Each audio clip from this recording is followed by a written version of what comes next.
देवस्य धीमहि धियो यो न प्रचोदयात्। ॐ भूर्भुवस्सुवः तत्सवितुर्वरेण्यं भर्गो देवस्य धीमहि धियो यो न प्रचोदयात्। ॐ भूर्भुवस्सुवः तत्सवितुर्वरेण्यं भर्गो देवस्य धीमहि धियो यो न प्रचोदयात्। ॐ भूर्भुवस्सुवः तत्सवितुर्वरेण्यं भर्गो देवस्य धीमहि धियो यो न प्रचोदयात्।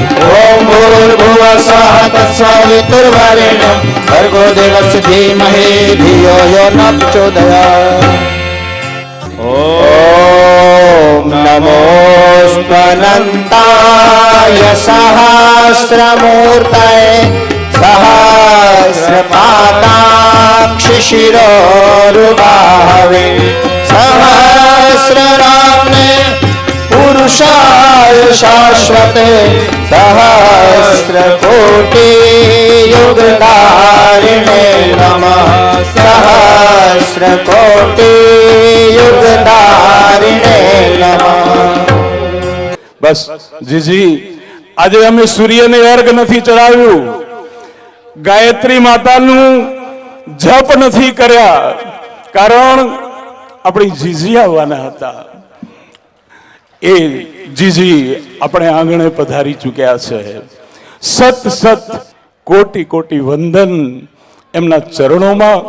ગુજરાત મા ભૌમની નારી શક્તિ, યુવા શક્તિ અને કાર્યકરોની શક્તિ કોટી કોટી વંદન કરી રહી છે. હર્ષના આંસુ આવે છે, આનંદ આવે છે. જીજી આતુરતાથી જે રાહ જોઈ હતી એવા जीजी ने कोटि कोटि पुनः पुनः वंदन। परमात्मा से हम सभी प्रार्थना करते हैं कि जो परिवर्तन होने जा रहा है और जैसा युग आने वाला है उस युग के अनुरूप हम अपने आप को ढाल सकें। हमें शक्ति दो मां, हमें भक्ति दो मां। सतत साधना की तपन मांगते हैं। मां से मांगने के लिए कुछ और है तो मां की भक्ति है। देने वाली की गौरव गरिमा को ध्यान में रख करके ही मांगना चाहिए। वह जगत जननी भगवती गायत्री, सारे विश्व का पालन और पोषण करने वाली मां, यदि उनके पास कुछ है और वो मांगा जाए तो मां की भक्ति ही है। और ये गुजरात भक्ति की धरती है, जहां बापा जलाराम से लेकर के नरसिंह मेहता तक भक्तों ने इस भूमि को पवित्र बनाया। आइए उसी भक्ति की भावना को पुनः उभारने हेतु प्रस्तुत गीत है आपके लिए, हमें भक्ति दो मां, हमें शक्ति दो मां। शांत चित्त होकर के सब लोग बैठ जाएं। माँ की ज्योति से नूर मिलता है, भक्तों के दिलों को स्वरूर मिलता है। जो भी बैठे श्रद्धा से माँ के चरणों में, उन्हें कुछ न कुछ जरूर मिलता है। हमें भक्ति दो माँ, हमें शक्ति दो माँ। सतत साधना की तपन मांगते हैं। हमें भक्ति दो माँ, हमें शक्ति दो माँ। सतत साधना की तपन मांगते हैं। न धन धाम कुछ आपसे मांगते माँ। विमल ज्ञान की एक किरण मांगते हैं। न धन धाम कुछ आपसे मांगते माँ। विमल ज्ञान की एक किरण मांगते हैं। हमें भक्ति दो माँ।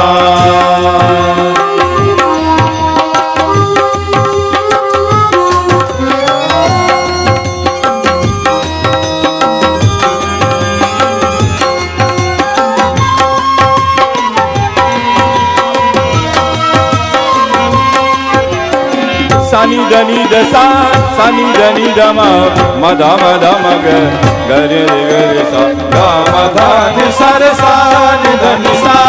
हृदय भावना से प्यार से भरे हो, लगे दीन की पीर बन कर छलकने। हृदय भावना से प्यार से भरे हो, लगे दीन की तीर बन कर छलकने। द्रवित होते बांटने दिल का दुख, लगे अश्रु बन कर नयन में मचलने। द्रवित हो उठे बांटने दिन का दुख, लगे अश्रु बन कर नयन में मचलने। सारे सानु दपम गरे सा। नहीं कामना वासना चाहिए माँ, नहीं कामना वासना चाहिए माँ। सतत साधना का वरण मांगते हैं। नहीं कामना वासना चाहिए माँ। सतत साधना का वरण मांगते हैं, हमें भक्ति दो माँ।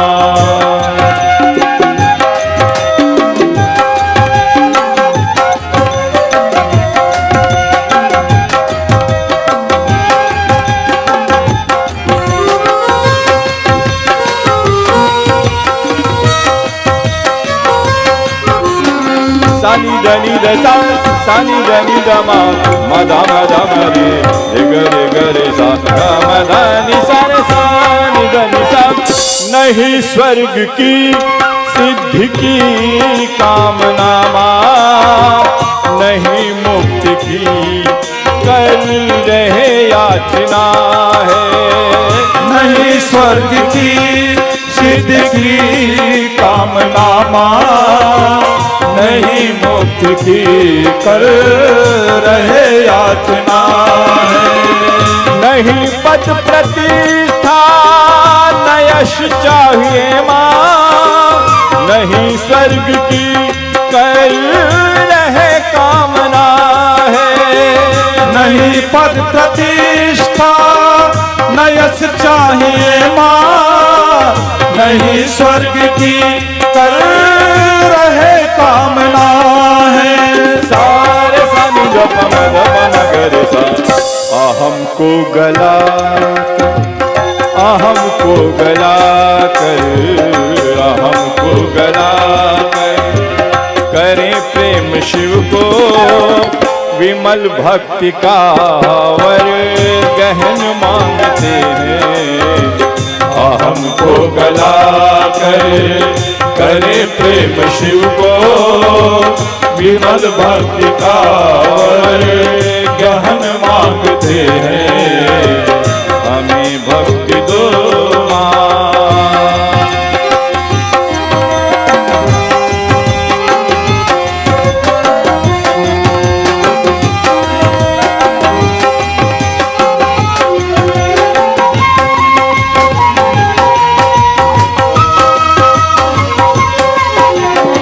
सानी धनी दसा सानी धनी दमा मदा मदा मरे गरे गरे सा मदा नि सा रे सानी धनी सा। तुम ही वेद माता, तुम ही देव माता, तुम ही विश्व माता, तुम ही भगवती हो। तुम ही वेद माता, तुम ही देव माता, तुम ही विश्व माता, तुम ही भगवती हो। पतन पाप से मुक्त करने तुम्ही को, पतित पावनी हो भागीरथी हो। पतन पाप से मुक्त करने तुम्ही तो, पतित पावनी हो भागीरथी हो।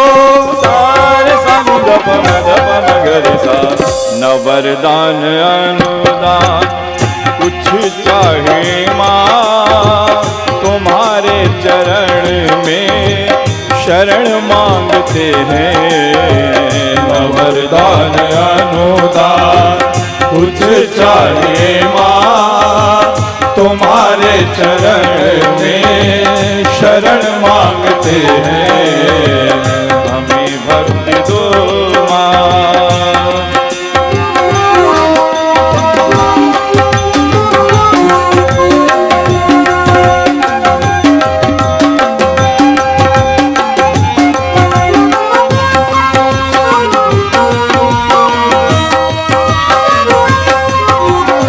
सानी धनी दसा सानी धनी दमा मधा मधा मग मग रे सा मधानी सारे सानी धनी सा। चले लोक मंगल पथ पर सदा ही करे लोक सेवा निष्काम हो कर। चले लोक मंगल पथ पर सदा ही करे लोक सेवा निष्काम होकर। झूठे युग सृजन में समय श्रम लगाकर सृजन चेतना का प्रखर प्राण लेकर। झूठे युग सृजन में समय श्रम लगाकर सृजन चेतना का प्रखर प्राण लेकर। सारे महाकाल के काम में हो समर्पित।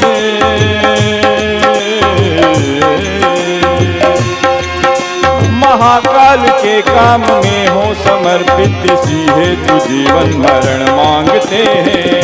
महाकाल के काम में हो समर्पित इसी हेतु जीवन मरण मांगते हैं। न धन धाम कुछ आपसे मांगते माँ विमल ज्ञान की एक किरण मांगते हैं। हमें भक्ति दो माँ हमें शक्ति दो माँ सतत साधना की तपन मांगते हैं। विमल ज्ञान की एक किरण मांगते हैं। विमल भक्ति का गहन मांगते हैं। तुम्हारे चरण में तुम्हारे चरण में तुम्हारे चरण में शरण मांगते हैं। हमें भक्ति दो माँ हमें शक्ति दो माँ। वो अवसर वो समय वो क्षण जिसके हमें पिछले 1 वर्ष से प्रतीक्षा थी। हमारे हृदय की भावनाओं को उद्वेलित कर दीजिए। हमारे हाल चाल जैसे पूछती हैं तैसे ही हमारे सारे दुख दर्द दूर होते हुए चले जाते हैं, क्योंकि वो शक्ति परमवंदनीय माता जी ने अपने शरीर छोड़ देने के पहले उन्हें प्रदान कर दी, जिसके आधार पर वे हर आने वाले परिजन को उनके हालचाल पूछते, उनके घर परिवार के समाचार पूछते और उन्हें आश्वस्त करते, उनके आंसू पोंछती जीजी और बताती कि बेटा भाई बहन जो भी कोई आए हैं कि चिंता नहीं करना, गुरुदेव की कृपा से सब धीरे धीरे ठीक हो जाएगा। और वास्तव में जैसे गुरुदेव माता जी कह देते थे और ठीक हो जाता था, उनके कहने से उसी प्रकार से ठीक हो जाता है।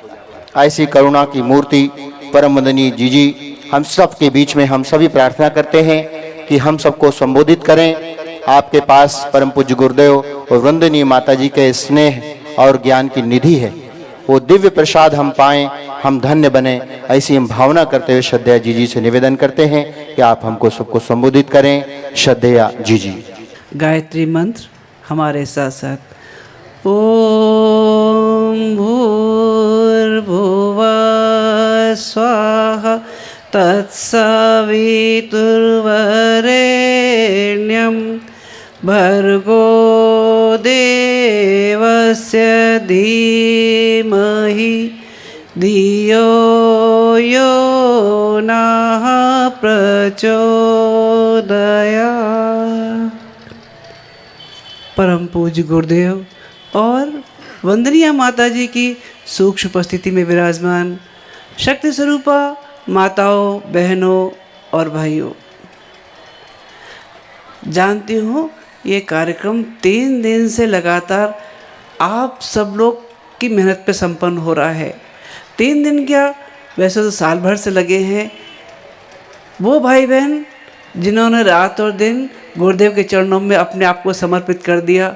न दिन देखा न रात देखी, यज्ञशाला बनाने से लेकर बाकी सब कामों तक। भाई तो भाई, बहनें भी हमारी पीछे नहीं रही। हमारी बहनें वो प्यार के सागर रहे, वो समर्पण के भाव रहे, जो गुरुदेव के चरणों में एक बार न्यौछावर हुए तो लगते ही चले गए। और वही प्यार हमको हरिद्वार से यहाँ तक खींच लाया अपनी बहनों के पास।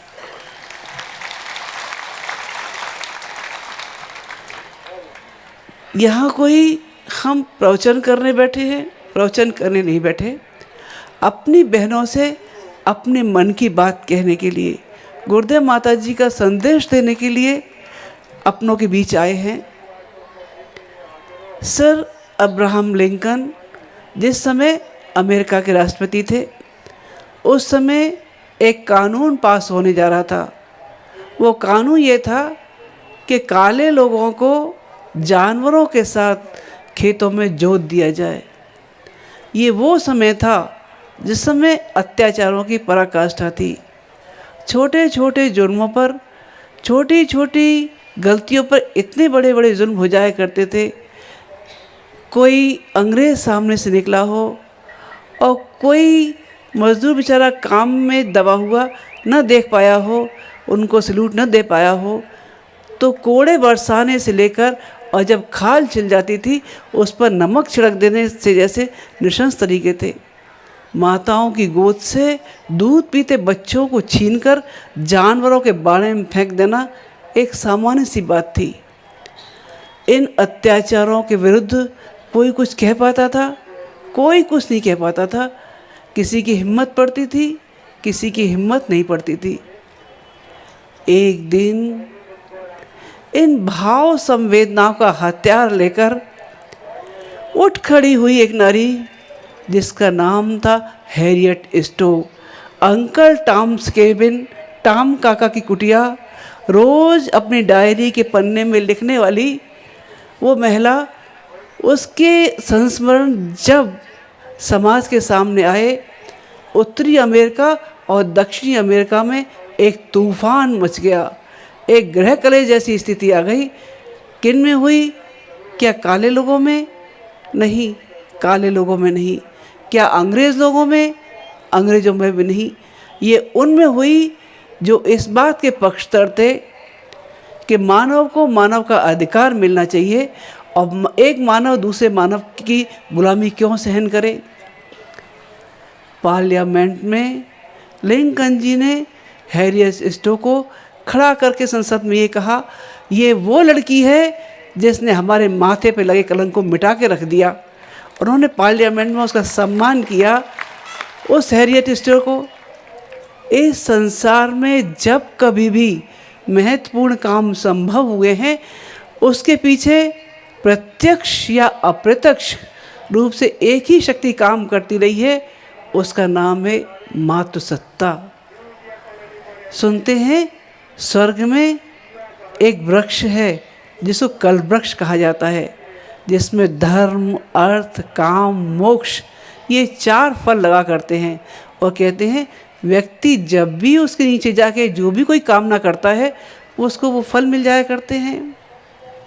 पता नहीं वो कल्पवृक्ष कैसा है, देखा तो नहीं, लेकिन हाँ एक जीवित चलते फिरते कल्पवृक्ष को जरूर देखा है, जिसके अंदर धर्म, अर्थ, काम, मोक्ष सारे फल सहज मिल जाया करते हैं।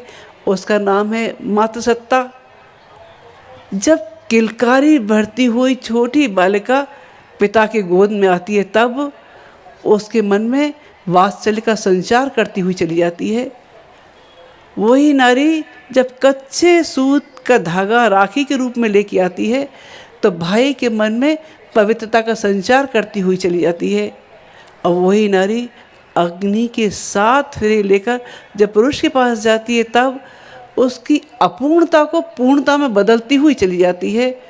और वही नारी अपने बच्चे के लिए साक्षात जनदायित्व संजीवनी के रूप में प्रकट होती हुई चली जाती है।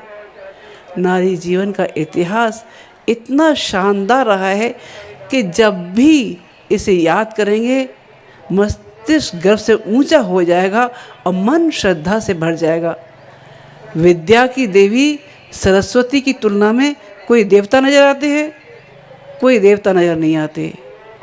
महालक्ष्मी की तुलना में धनपति कुबेर बहुत छोटे मालूम पड़ते हैं।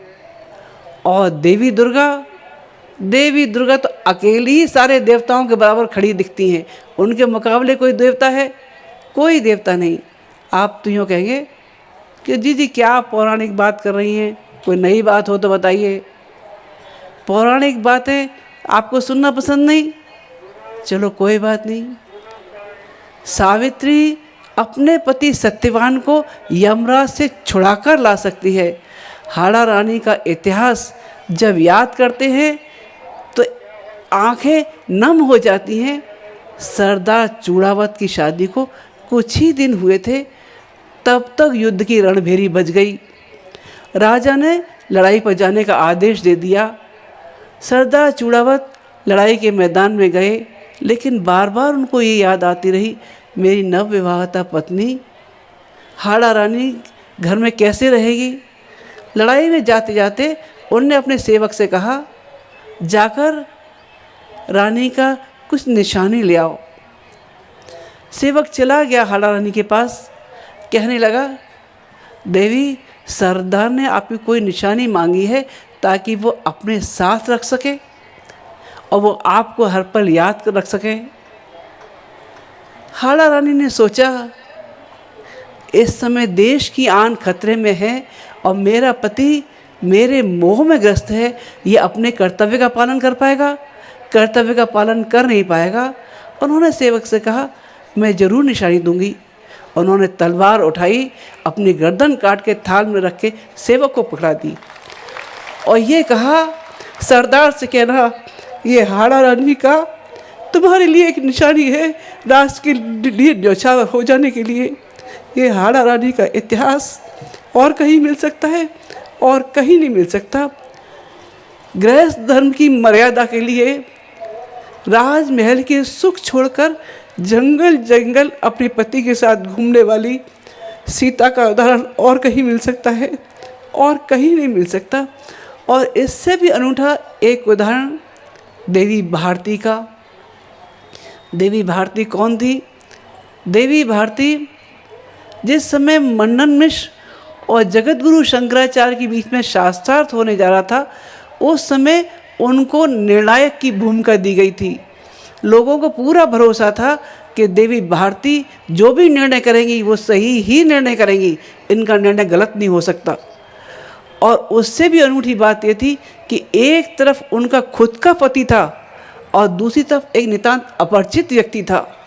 दोनों के बीच जब शास्त्र शुरू हुआ, एक समय जब ऐसा आया जिस समय मन्नन मिश्र थोड़ा हारने लगे, उस समय कमाल देवी भारती ने संभाली और जगत गुरु शंकराचार्य को भी ये सोचने पे विवश कर दिया कि उनके प्रश्नों का उत्तर कैसे दिया जाए। और उन्होंने 6 महीने का समय उनके प्रश्नों का उत्तर देने के लिए मांगा। नारी जीवन इतना शानदार रहा है।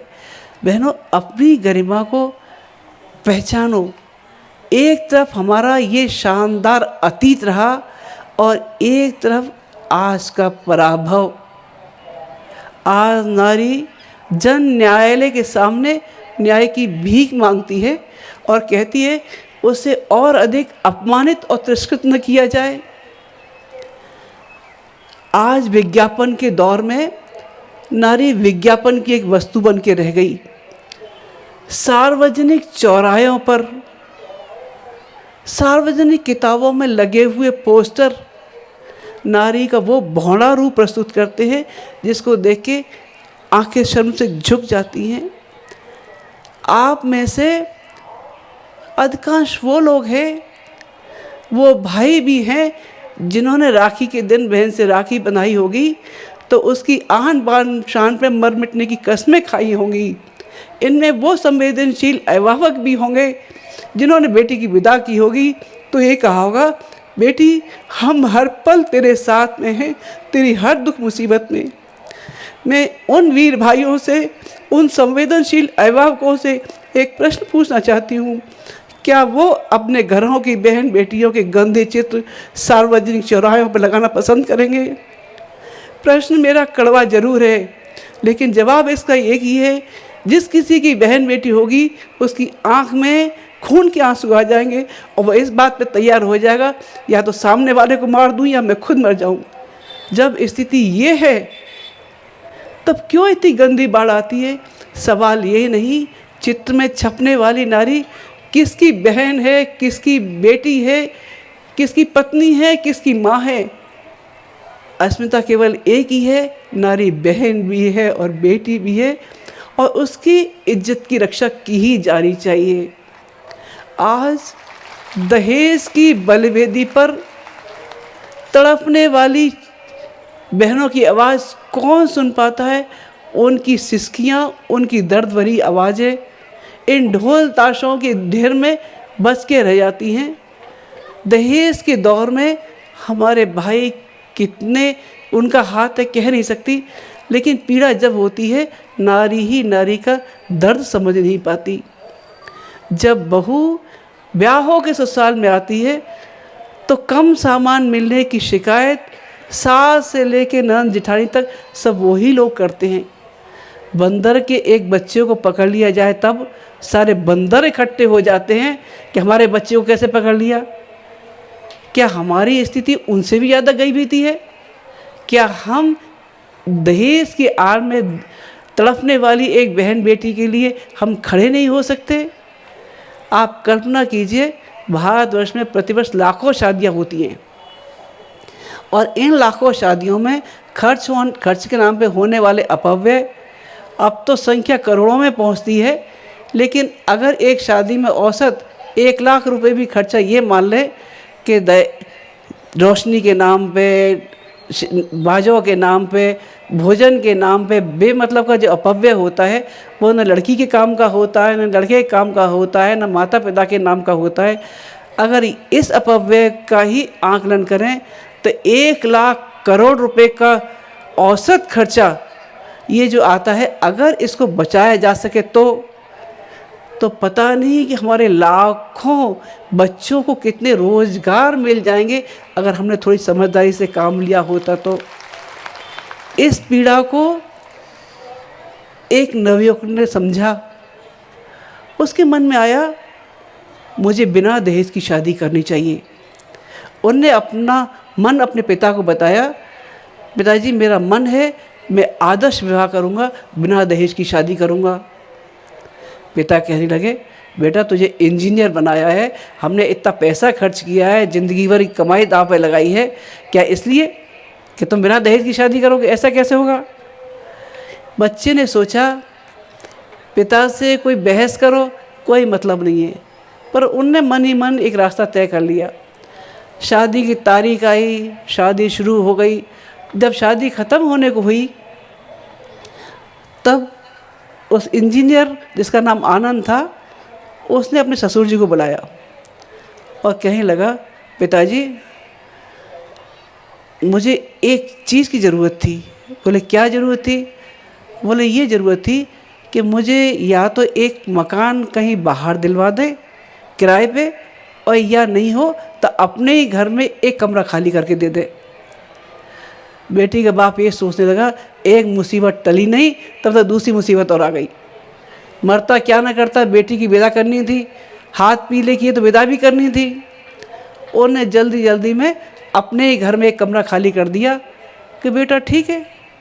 लड़के ने अपना सामान और लड़की का सामान उस कमरे में रख दिया। पिता बाहर ये कहते रहे कि बेटा विदाई की घड़ी निकली जा रही है, तुम क्या कर रहे हो, तुम चलते नहीं हो? हाँ पिताजी, हाँ पिताजी, अभी अभी करते करते जब पिताजी सामने आके खड़े हो गए, बेटा क्या बात है, तुम सुनते क्यों नहीं हो? अब नंबर बेटे का था। वो कहने लगे, पिताजी इन लोगों ने मेरे को खरीद लिया है, आज से मैं इनका गुलाम हो गया हूँ, ये अब जैसा कहेंगे वैसा ही मैं करूँगा। चूँकि ये खरीद चुके हैं और ये कीमत आपके सामने रखी है, आप कीमत लेके जा सकते हैं। पिता हक्का बक्का रह गए, बेटे तुम क्या कह रहे हो, ऐसा कभी होता है क्या? बोले, पिताजी जैसा आप कह रहे हैं वैसा नहीं होता तो ऐसा भी नहीं होता। लड़की जाएगी तो बिना दहेज के जाएगी, हम जाएंगे तो दहेज का सारी राशि यहीं छोड़ के जाएंगे। आखिर पिता को दहेज की रकम लौटानी पड़ी, तब कहीं जाके बेटी का विदा हो पाई। अगर ये साहस जाग जाए तब हमारे गायत्री परिवार की बहनें ही बहनें आपस में सोच लें कि हमको बिना दहेज की शादी कर लें, तब कितने लोगों का समाधान हो जाएगा। कितनी बहन बेटियां जो उम्र बढ़ती जाती है, शादी के लोग योग बर मिल पाता है, योग बर मिलता भी है तो दहेज के चक्कर में वैसा रह जाता है। कितने लोगों के लिए रास्ते खुल जाते हैं अगर साहसी कदम उठाया जाए। बेटे बेटी का भेद पुरुष करे न करे पता नहीं, लेकिन माँ के मन में कभी न कभी जरूर आता है। वो क्या करेगी, अपने हिस्से के, शरीर के हिस्से के दो हिस्सों को, जिसका नाम, एक का नाम लड़का है, एक का नाम लड़की है, लड़के को तो दे देगी दूध और बेटी को कह देगी तुझे क्या ज़रूरत है, उसको तो बाहर पढ़ना है, बाहर काम करना है, तुझे कोई ज़रूरत है? कोई ज़रूरत नहीं होती। बात यहीं तक होती तो समझ में आती, लेकिन बात उससे ज़्यादा और गंभीर हो जाती है तब जब ये मालूम पड़ते ही कि कन्या गर्भ में आई है, उसके पहले ही, उसको ज़िंदगी देने के पहले उसको उठा दिया जाता है ऊपर। आप में से अधिकांश भारत में रहने वाले भारतीय लोग नवरात्रि साधना करते हैं, देवी की पूजा करते हैं और प्रार्थना करते हैं, हे माँ भगवती हमारे घर आओ, पधारो, हमारे घर में सुख शांति पैदा करो। दिवाली आती है, दिवाली पर रंगाई होती है, पुताई होती है, धुलाई होती है और लक्ष्मी से ये आह्वान किया जाता है, माँ लक्ष्मी हमारे घर को संपन्नता से भर दो, खुशियों से भर दो। सबकी कामना एक ही रही, माँ अवतरित हो। लेकिन माँ जब अवतरित होके शरीर धारण करके आपके घर में आई तब तो आपने उसको जन्म लेने के पहले ही भगवान के पास भेज दिया। ये भारतीय समाज, इतना आध्यात्मिक होने वाला भारतीय समाज इतना संवेदनहीन भी हो सकता है जो बेटियों के नाम पर उनको निशंस जिंदगी से बेघर कर दे? ये बात समझ में नहीं आती। आज दाम्पत्य जीवन दांव पर लगा है। प्रेम के रिश्ते हमारे कहीं छूटे जाते हैं। कैसे छूटे जाते हैं? पहले जो त्याग और बलिदान की परंपराएं हमारे घरों में थी, वो त्याग और बलिदान की परंपराएं अब कहीं हमसे पीछे होती जाती हैं। पुरुष घर के बाहर जाता है नौकरी पर, कभी देर भी हो जाती है, कभी सवेर भी हो जाती है। घर में रहने वाली औरत का दिमाग कुल बुलाता है। क्या कुल बुलाता है? देर से आ रहे, पता नहीं कहाँ गए थे, कहीं और तो नहीं चले गए। पुरुष को हो जाती है देर, घर से आते हैं तो क्या कीड़ा कुल बुलाता है, हम तो दिन भर घर के बाहर रहते हैं, ये घर में पीछे पीछे क्या होता है हमें क्या मालूम। त्याग और बलिदान के वो मर्म को भूलते हुए चले जाते हैं। एक विदेशी पत्रकार थी मैरी कॉरेल, उनसे पूछा एक बार, एक पत्रकार ने उनका इंटरव्यू लिया। उन्होंने कहा, मैरी कॉरेल आपने अभी तक शादी नहीं की? उन्होंने जवाब दिया, मैंने 3 जानवर पाल लिए। पत्रकार को समझ में नहीं आई, कहाँ शादी कहाँ जानवर। उन्होंने फिर पूछा, मैरी कॉरेल आपने मेरे प्रश्न का जवाब नहीं दिया कि आपने अभी तक शादी क्यों नहीं की? बोले, मैं वही जवाब देना चाह रही हूँ, वो ये है कि मैंने 3 जानवर पाल लिए। बोले, क्या मतलब? बोले, मतलब ये, एक पाल रखा मैंने कुत्ता। वो क्या करता है? वो सुबह से उठता है और भौंकना शुरू कर देता है। क्या करता है, मेरे मोजे कहाँ हैं, मेरे शेविंग का सामान कहाँ है, मेरी टाई कहाँ है, मेरा रुमाल कहाँ है, दिन भर चिल्लाता रहता है, दिन भर चिल्लाता रहता है। आम घरों में क्या होता है, यही होता है। दूसरा पाल रखा है मैंने तोता। तोता समझते हो, मिट्ठू कहते हैं आपके यहाँ, पोपट। तो वो पोपट दिन भर क्या करता है, वो दिन भर करता है टें टें टें। कैसी करता है टें टें, प्रिय मैं शाम को आऊँगा तो तुम्हारे लिए सिनेमा की टिकट लेके आऊँगा, और आज तुम परेशान मत हो ना, मैं आज ज्वेलर से जा रहा हूँ, तुम्हारे लिए एक अच्छा सा हार लेके आऊँगा। अच्छा देखो, आज दिन व्यस्त था, कल मैं तुम्हारे लिए साड़ी ज़रूर लेके आऊँगा। क्या दिन भर टें टें करता है, कुछ करता कुछ नहीं है, खाली कहता कहता भर है। अब वो तीसरा पाल रखा है मैंने बिलाव। बोले बिलाव क्या मतलब, तो बिलाव क्या करता है, दिन भर घर के बाहर रहता है। शाम को जब भूख लगती है तो घर आता है और चारों तरफ चक्कर काटता है। कभी ज़मीन पे लेटेगा, कभी पैर में लिपट जाएगा, कभी ऊपर कूदेगा, कभी नीचे कूदेगा, कभी पेट दिखाएगा, क्या कहेगा, भूख लगी है खाना दो। आम घरों में क्या है, यही तो चीज़ें हैं। जब सारी ज़रूरतें ऐसे ही पूरी हो रही हैं तो शादी की ज़रूरत क्या है। दुष्ट हमारा चिंतन, भ्रष्ट हमारी मान्यताएं, जो इस तरह के चिंतन को बढ़ावा देती है वीमेन लिप्स के नाम पर। हमारे भारतीय संस्कृति में वो त्याग और बलिदान की वो परंपरा रही है जिस पर देश गर्व करता रहा है। संस्कृत के एक कवि हुए हैं, इनका नाम था महाकवि माघ। उनके बारे में ये प्रसिद्ध था कि उनके पास जो भी कोई आया वो कभी ना नहीं कर सके, इसलिए राजतंत्र से सहयोग के बाद भी उनके पास कभी कुछ रहा नहीं। एक दिन वो लिखने में व्यस्त थे, लिखाई पूरी की, उसके बाद उठने ही वाले थे रात के समय, तभी एक व्यक्ति आए और कहने लगे, महाकवि मेरी बेटी की शादी है पर मेरे पास कन्यादान करने के लिए कुछ भी नहीं है। महाकवि द्रवित हो गए, उन्हें कुछ कहा नहीं, बोले रुके मैं अभी आता हूँ। क्या क्या अंदर गए, उन्होंने सब कुछ देख लिया, घर में कोई चीज़ ऐसी नहीं मिली जो उनको दी जा सके। उन्होंने देखा उनकी पत्नी सो रही थी, उनके हाथ में सोने के कंगन थे। उन्होंने चुपके से एक कंगन उतारा और ले जाके उन सज्जन को दे दिया। बोले ये ले जाओ, बेटी के कन्यादान में ये मेरी ओर से लगा देना। पर उनको ये नहीं मालूम था पीछे पीछे उनकी पत्नी खड़ी हुई है। वो कहने लगी, बेटी का कन्यादान क्या पिता अकेले ही लेगा, क्या माँ को अधिकार नहीं है। कहते हुए उन्होंने दूसरा कंगन उतारा और वो भी उनके हवाले कर दिया।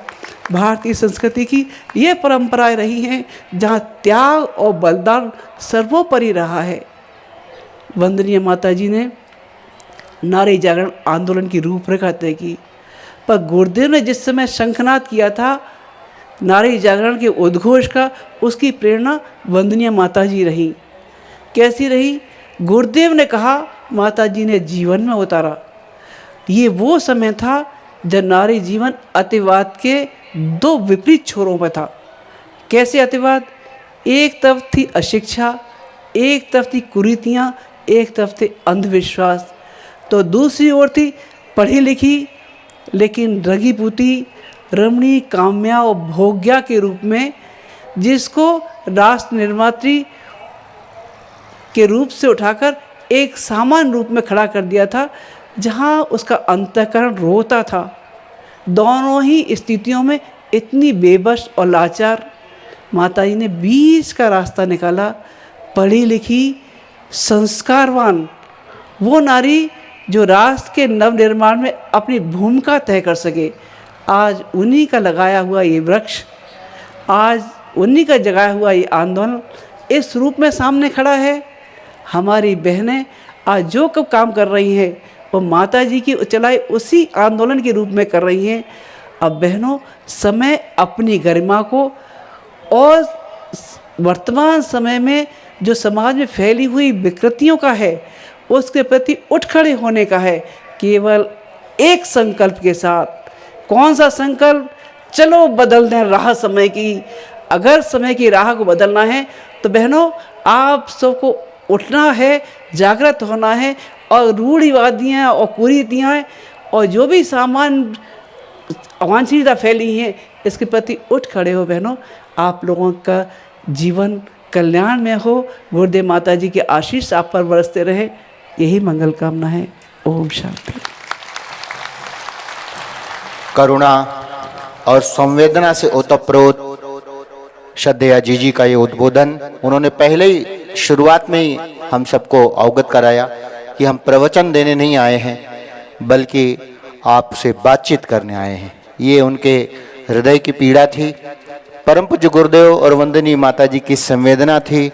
हम सब के आंसू और आंखें छलछला उठी। यही करुणा, यही जो क्रांतिकारी भाव उनके हृदय में था वो आप तक पहुंचाया। हम श्रद्धेय जीजी को आश्वस्त करते हैं कि आपने जो हमारी बहनों से, भाइयों से अपेक्षाएं रखी हैं, हम उन अपेक्षाओं पर अवश्य खरे उतरेंगे, ये हम आपको विश्वास दिलाते हैं। क्योंकि हमारी गुजरात की बहनें हैं और आपकी अपेक्षाएं जरूर पूरा करेंगी। हमेशा आश्वासन देकर हम आगे बढ़ते हैं। अब हम परम श्रद्धेय डॉक्टर साहब को सुनने जा रहे हैं। कल प्रातः के उद्बोधन में उन्होंने दार्शनिक स्वरूप में तत्वदर्शन हम सबको बताया, अध्यात्म का तत्वदर्शन, कठोपनिषद की वो गूढ़ ज्ञान को बड़े सरल शब्दों में उन्होंने हमको बताया था। मैंने संचालन के दौरान आपसे निवेदन किया था कि ये आज ज्ञान पक्ष उन्होंने प्रस्तुत किया है, लेकिन कल कर्म पक्ष आएगा। श्रद्धेय डॉक्टर साहब जो स्वयं त्याग की मूर्ति के रूप में है, उन्होंने जब गुरुदेव को समर्पण किया तो एक बहुत बड़ा पद उनका अमेरिका के में सर्विस करने के लिए आमंत्रण आया, उसको छोड़ा उन्होंने। उसके बाद उनके इस जीवन में छोटे छोटे ऐसे अवसर आए जिसमें हर कदम पर वो हर प्रकार की सुविधाओं, हर प्रकार के आकर्षणों को त्यागते हुए चले गए। अभी पिछले दिनों राज्यसभा में सांसद के रूप में वर्तमान सरकार ने उनको मनोनीत किया। श्रद्धेय डॉक्टर साहब ने बड़ी विनम्रता के साथ अपनी मिशनरी जिम्मेदारियों को गंभीरता से अनुभव करते हुए उन जिम्मेदारियों को प्रथम अनुभव किया कि परम पूज्य गुरुदेव ने मेरे कंधों पर जो मिशन खड़ा किया है, दिया है, मैं उसे कैसे छोड़ दूंगा। और उन्होंने एक वाक्य में ही उन्होंने विनम्रता के साथ बता दिया कि मेरे ऊपर मेरे मिशन की, गायत्री परिवार की बड़ी बड़ी जिम्मेदारियां हैं, मैं उनको छोड़ नहीं सकता। वास्तव में ये त्याग का जो भाव उनके हृदय में था, ये गुरुदेव के कार्य के प्रति उनकी पीड़ा थी। मैं कल से ही निवेदन कर रहा हूं कि इस आज की सभा में आने वाले 1 वर्ष की कार्य योजना आपको मिलेगी। श्रद्धेय जीजी ने बहनों के अभियान के लिए कार्य योजना प्रदान की। श्रद्धेय से हम निवेदन करेंगे कि हमारे युवाओं को, क्योंकि उनके मन में हमेशा टीस रहती है कि युवाओं को आगे लाया जाए, बड़े बुजुर्गों के संरक्षण में, प्यार में, मार्गदर्शन में युवा आगे बढ़े और अगले 100 वर्ष तक मिशन अनवरत गति से बढ़ता हुआ चला जाए। जिन ऊंचाइयों पर इस समय मिशन चल रहा है, उन ऊंचाइयों को और अधिक ऊपर उठाएं, ऐसी उनकी भावना और इच्छा होती है। श्रद्धेय डॉक्टर साहब अभिभावक के रूप में गायत्री परिवार को आगे बढ़ाते हुए चले जा रहे हैं। हम सभी निवेदन करेंगे कि वे हम सबको आने वाले 1 वर्ष के लिए क्या क्या कार्य योजना होनी चाहिए और गायत्री परिवार के हमारे कार्यकर्ता भाई बहनों से क्या अपेक्षा रखते हैं, युवाओं से क्या अपेक्षा रखते हैं, ट्रस्टी भाइयों से क्या अपेक्षा रखते हैं और कार्यकर्ताओं, वरिष्ठ कार्यकर्ता भाई बहनों से क्या अपेक्षाएं रखते हैं। एक कार्य योजना शानदार आपके सामने प्रस्तुत हो रही है। हम करतल ध्वनि से बड़े ही सम्मान के साथ, बड़ी श्रद्धा के साथ उनसे हम निवेदन करते हैं कि आप हमें संबोधित करें। करतल ध्वनि से आप भाई बहन सभी उनके उद्बोधन को सुने। सभी कमर सीधी कर लें, दोनों हाथ गोद में रखें। प्रार्थना करें कि हमारी बुद्धि सन्मार्ग की ओर चले। सद्बुद्धि सन्मार्ग की जो राह है वो आदमी को सारे बुरे कामों से बचाती है। दुर्मति से दुर्गति और सद्बुद्धि से सन्मति से सद्गति। हमारा जीवन हमेशा इसी दिशा में चले, ऐसी भावना के साथ गायत्री मंत्र हमारे साथ साथ बोलें। ओम भूर्भुवः स्वः तत्सवितुर्वरेण्यं भर्गो देवस्य धीमहि धियो यो नः प्रचोदयात्। ओम गुरुर्विष्णु गुरुरेव महेश्वरः गुरुः साक्षात् परब्रह्म तस्मै श्री गुरुवे नमः। अखण्डमण्डलाकारं व्याप्तं येन चराचरं तत्पदं दर्शितं येन तस्मै श्री गुरुवे नमः। मातृवत् लालयित्री च पितृवत् मार्गदर्शिका नमोस्तु गुरुसत्तायै श्रद्धा प्रज्ञायुता चया श्रद्धा प्रज्ञायुता चया। परम पूज्य गुरुदेव और परम वंदनीय माता जी की सूक्ष्म उपस्थिति में यहाँ मंच पर विराजमान हमारे अहमदाबाद के माध्यम से पूरे गुजरात में परम पूज्य गुरुदेव के विचार को जन जन तक पहुँचाने वाले, प्रकाशित करके साहित्य के माध्यम से बांटने वाले आदरणीय डॉक्टर राजेंद्र कुमार जी, हमारे जानी जी और जयेश भाई, हमारे उप जोनल प्रमुख राजू भाई और हमारे बीच में बैठे हुए विश्व प्रकाश जी, सारी हमारी शांति कुंज की टोली, सभी हमारे भाइयों बहनों, देवी स्वरूपा बहनों, शक्ति स्वरूपा माताओं। इस वर्ष हम युवा क्रांति वर्ष मना रहे हैं। 2016 में ही मनाया था, 2017 में ही मनाने जा रहे हैं। हमारी एक साल की उपलब्धियां बड़ी विलक्षण रही हैं। हम लोगों ने एक साल के अंदर गांव-गांव, कस्बा-कस्बा, मोहल्ला-मोहल्ला, वार्ड तक सब जगह छाना है और युवाओं को उनके कर्तव्य के बारे में बताया है। युवावस्था वसंत की तरह से होती है। वसंत आता है तो ऐसे आता है जैसे खिलखिलाहट आती है, जैसे पुष्प चारों तरफ महकने लगते हैं, जैसे चारों तरफ अच्छी हरियाली से छा जाती है, चारों तरफ सरसों महकती हुई दिखाई पड़ती है, बगीचे में नए नए फूल आने लगते हैं। ये वसंत के आने का प्रतीक है। वसंत यानी यौवन, वसंत यानी जिस दिन आ जाए उस दिन यौवन। आप ये मत सोचना कि आप जो बोल रहे हो ये तो हम पे नहीं लागू होता, हम तो 40 साल के हो गए, हम 60 साल के हो गए, 80 साल के हो गए। अरे 40 साल की उम्र में, 60 साल की उम्र में, 80 साल की उम्र में भी यौवन आ सकता है, अगर आप चाहें तो। अपने आप को ये मान करके कि आप गुरुदेव माता जी के बच्चे हैं और आप किसी भी उम्र में जवान हो सकते हैं। और जवानी अंदर से आती है, जवानी उमंग के रूप में आती है, और जब वो आती है तो युवा बना देती है। तो अपने आप को युवा बना लो और युवा बना करके युवा चिंतन के साथ मेरी बात को सुनने की कोशिश करो। कैसे हम युवा बन करके अपने इस मिशन को और ज़्यादा ऊंचाइयों तक पहुंचा सकते हैं। अभी जी ने आपको भाव संवेदनाओं की बात कही, नारी शक्ति की बात कही। मित्रों, मैं इसी से जुड़ के अपनी बात कहूँगा। आज सबसे बड़ा जो काम है हम लोगों के पास वो है अश्लीलता से लड़ाई। नारी शक्ति के साथ जो सबसे ज़्यादा खिलवाड़ हुआ है वो यही हुआ है कि उसको हमने विधाता कहा, हमने उसको माता कहा, हमने उसको सृजेता कहा, परंतु उसके बावजूद भी हमने उसको वो सम्मान नहीं दिया। अश्लील चिंतन में खुद लग गए और आसपास जो जितना भी वातावरण था उसमें जो अश्लीलता व्याप्त हुई, या वो टीवी में आई, सीरियल में आई या सिनेमा में आई, तो हमने उसका विरोध नहीं किया। हम सबको मिलजुल करके आने वाले दिनों में एक संघर्षात्मक लड़ाई लड़नी पड़ेगी, वो है अश्लीलता के खिलाफ लड़ाई। ना तो पोस्टर्स छपने चाहिए, न किसी प्रकार का उसका नारी का ऐसा प्रदर्शन होना चाहिए जैसा प्रदर्शन आज हो रहा है। ये प्रदर्शन जो है, इसी के कारण सारे देश में दुराचार बड़ी संख्या में फैले हैं। नारी के साथ दुराचार बहुत छोटी अवस्था में, 3 साल की उम्र से लेके और जब वो बड़ी होती है तब तक की उम्र तक दुराचार होने लगा है। और ये इतनी बड़ी संख्या में होने लगा है कि ऐसा सोचने में मजबूर होना पड़ रहा है कि क्या हम जंगली समाज में रह रहे हैं, वहशियों के बीच में रह रहे हैं, हम किन के बीच में रह रहे हैं। हमें सोचना पड़ेगा कि हम अपने इस समाज को कैसे सभ्य बनाएं, सुसंस्कृत बनाएं, और सभ्य और सुसंस्कृत बनाने के लिए हमें क्या करना पड़ेगा।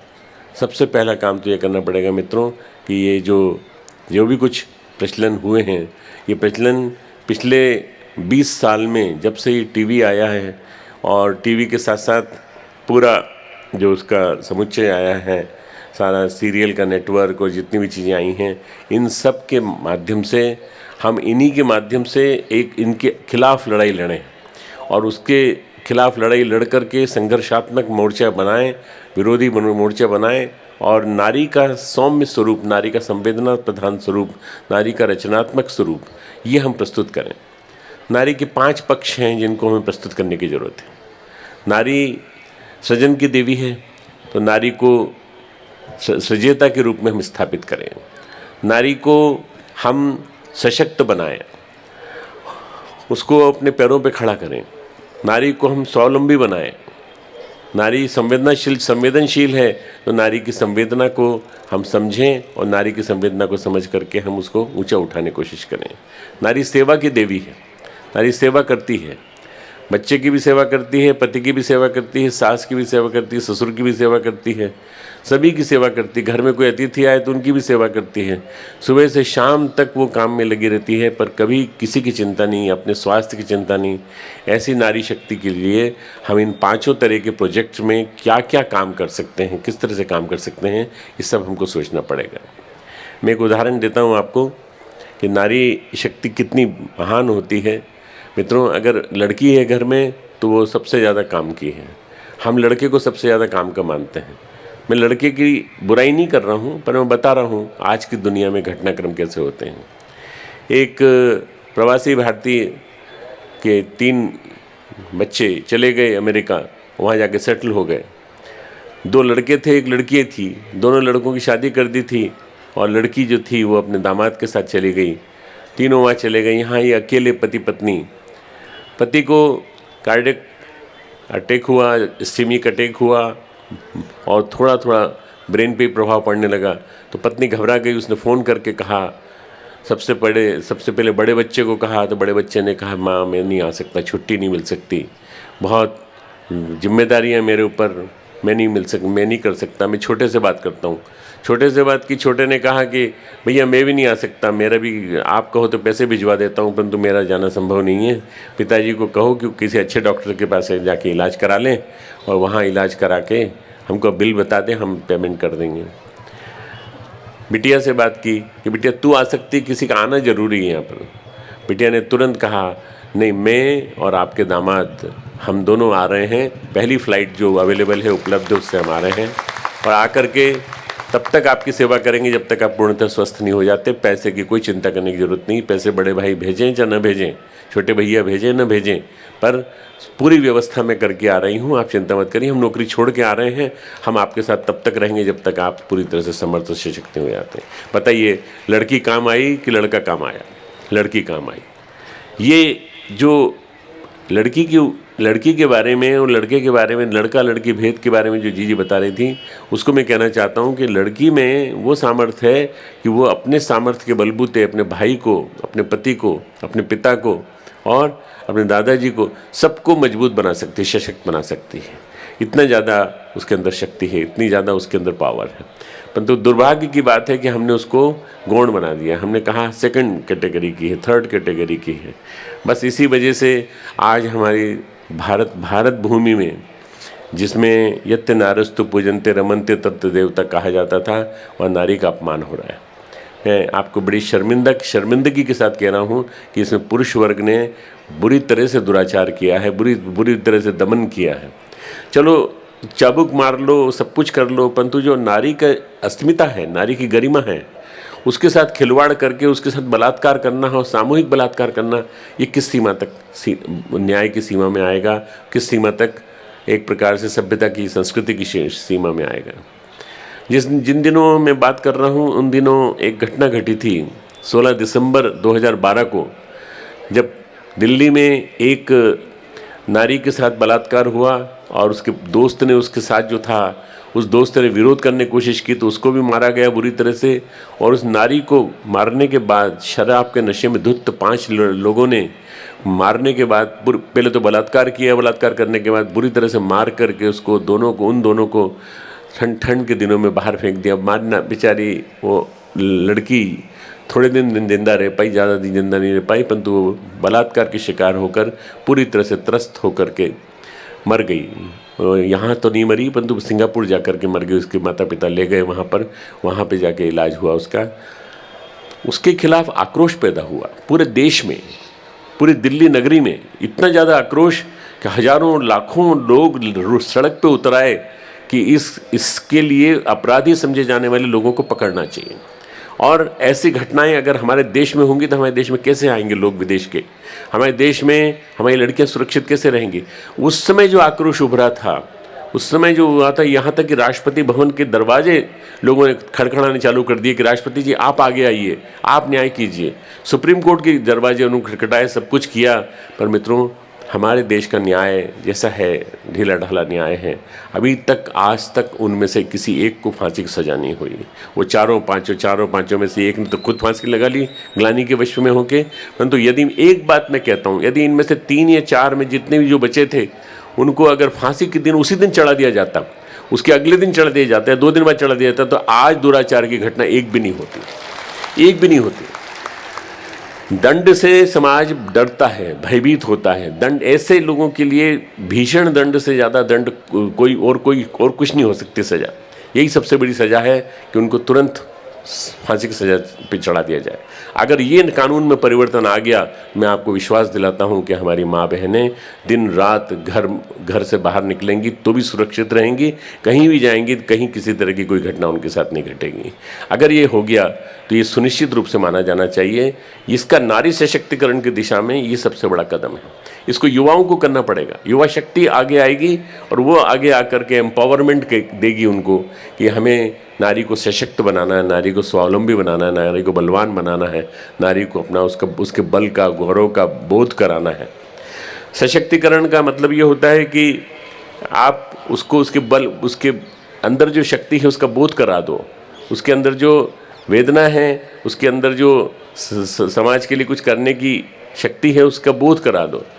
आज मित्रों इतनी अच्छी पोजीशन में लड़कियां बैठी हुई हैं हमारे देश की, मुझसे मिलने आती हैं, जी से मिलने आती हैं, हमसे मिल के आने के बाद बताती हैं, और फिर अब जब बड़े बड़े पदों पे पहुंच गई तब मिलने आती हैं तो पता चलता है कि कितने अच्छे कामों को करने की इनके अंदर योग्यता है।